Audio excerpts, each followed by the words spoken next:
Hello guys, today we're going to do answering street epistemology. And street epistemology, for anyone who doesn't know, originates in Dr. Peter Boghossian's book, A Manual for Creating Atheists. And I saw a periscope video about this where a man named Paul Phillips goes out and he does some street epistemology with people around him. And it made me think of the verse 1 Peter 3:15. But in your hearts revere Christ as Lord. Always be prepared to give an answer to everyone who asks you to give the reason for the hope that you have. But do this with gentleness and respect.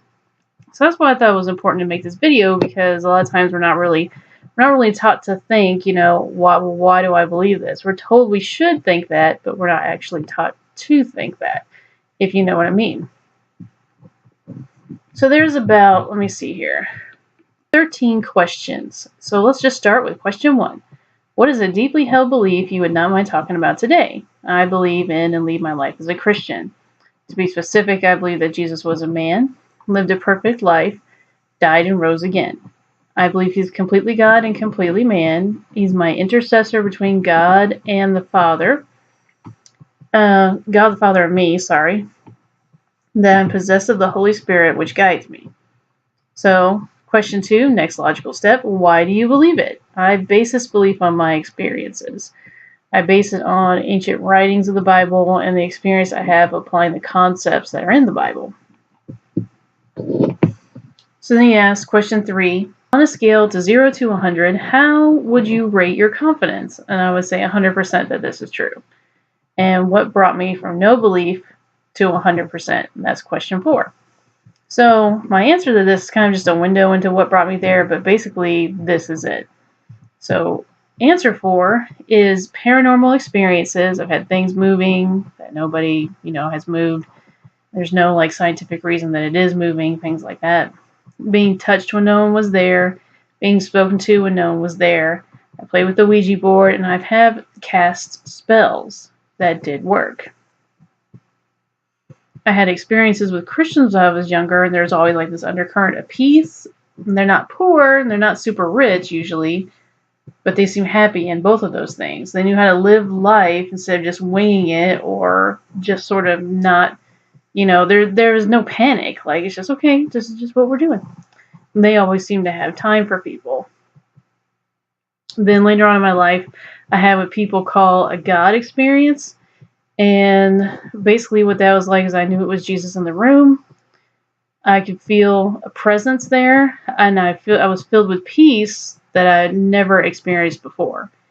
And I felt complete instead of fractured. My depression that I was going through at the time was gone, and I heard his voice telling me, this is me. And then it's hard to explain. You hear the voice, and then you just sort of understand that, yes, this is Jesus. It's not like Muhammad or Buddha or whatever. And that answers question 5, which is, how did you know it was Jesus? So question 6, are you using faith to know that it was Jesus? I don't really think I was, really. I suppose I'm using the same amount of faith that it takes to believe that someone's name is their name when they tell you. Or when someone tells me, hey, I lived in California one time for 2 years, I have no way to disprove that. You know what I'm saying? So I just take it on faith that it's true. I suppose I'm using that kind of faith. So then the 7th question is, what is faith to you, right? So that's kind of a heavy question in a way, because the Bible has a weird way of putting it where it's, believing without seeing and all this stuff. But to me, faith is believing something without all the evidence, not believing with no evidence. You have to have some evidence to even think that it's a thing. So to me, there's always evidence for things, right? So, for example, like I was saying earlier, I take it on faith that your name is what it is. I use faith to say, yeah, Socrates was probably real. I take it on faith when you say you live somewhere. I take it on faith when you tell me anything about yourself that I can't prove, right? So I use that kind of faith, and for me, that faith is just normal. People just do it. So, question 8, if someone believes something that comforts them, does that make it true? Well, no, it doesn't. If Jesus walked through your door, would you want to see that? Would it make it more true? I would say, yes, I'd want to see it. Would it make it more true? No, it would just, it'd just be a thing that happened. An awesome thing, but there you go. So question 10, if you're born in another country and you had the same experience, but it was in a different house of belief, would you believe in Jesus or would you be a Buddhist or something like that? So my answer to this is I wouldn't be a Buddhist, or if I was, I wouldn't be one for very long. You can't have the same experience inside Christianity that you can inside Buddhism or paganism or whatever. I've been a pagan. You do not have the same experiences because the rules aren't the same. The ideas aren't even the same. So you can't even have the same experiences because they're not the same. See what I mean? One's true, one's not, basically, is one way of putting it. So question 11, how confident are you that the Bible is true? If there was something proven to be wrong or inaccurate in the Bible, it was proven to your satisfaction that it was wrong, would that affect your confidence in your belief? And my answer to that is I'm 100% confident, and it wouldn't really affect it because I've used the Bible so many times, it's worked 100% every single time I've used it. 100%. So it would be kind of weird for me to find something, but if I found something that wasn't true, then I would just be like, okay, I don't really know why that's there, and I'm going to do some more research into what's going on and why that is there. So that's how I would answer that. It wouldn't really affect it because, like I said, it would be like right now they're saying gravity isn't gravity. It has nothing to do with the spin of the Earth. Now it has something to do with the magnetic force of the Earth. I'm like, it's still gravity though. Like, we're still stuck here. So, question 12, if I believe / really wanted to be true, there was a chest buried in my backyard and it brought me comfort, would that be true? And he's correlating to this to believing in Jesus but having never seen him. And my answer to this is this question isn't complete. Like, you can't, for a Christian, we've had experiences usually that lead us to this answer. So my experiences, in order to make this question to actually correlate to what he wants, I would have to say that, friends and family bring him things from inside that chest. Money appeared where the chest was buried. You saw effects in the ground that indicated burial of the chest, You could feel the chest, but you just couldn't pull it up to look at it. Then, on top of that, you had people who wrote about the chest being where it's at, right? And interacting with it. And maybe they're the ones who buried it or whatever. So I would say true, even if I couldn't see it myself.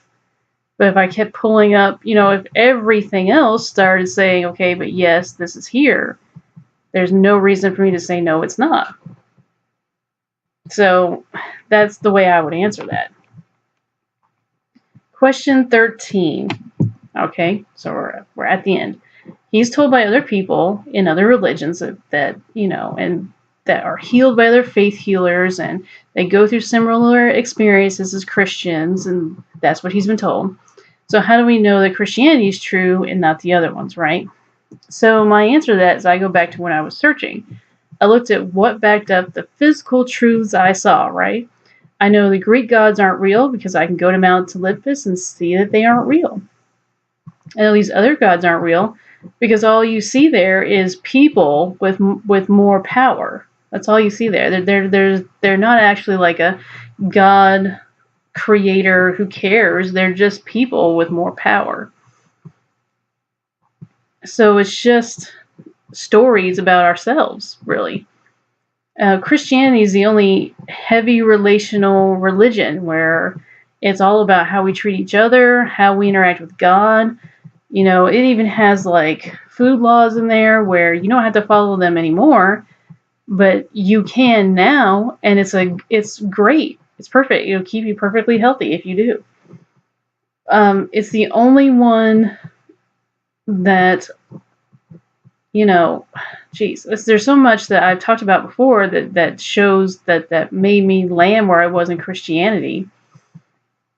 It doesn't sound like our emotions just given life, basically. It sounds like, this, you've gone through this, well, this is the truth behind that.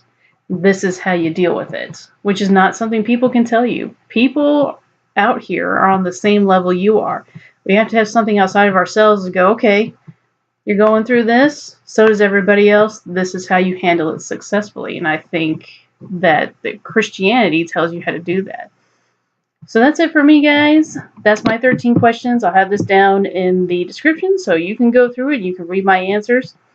And I'll also have links to Mr. Paul, who's been great. I love listening to a lot of what he says as far as an atheist. So until next time, guys, I'm going to try and make it tomorrow, but we'll see. Be blessed. Bye.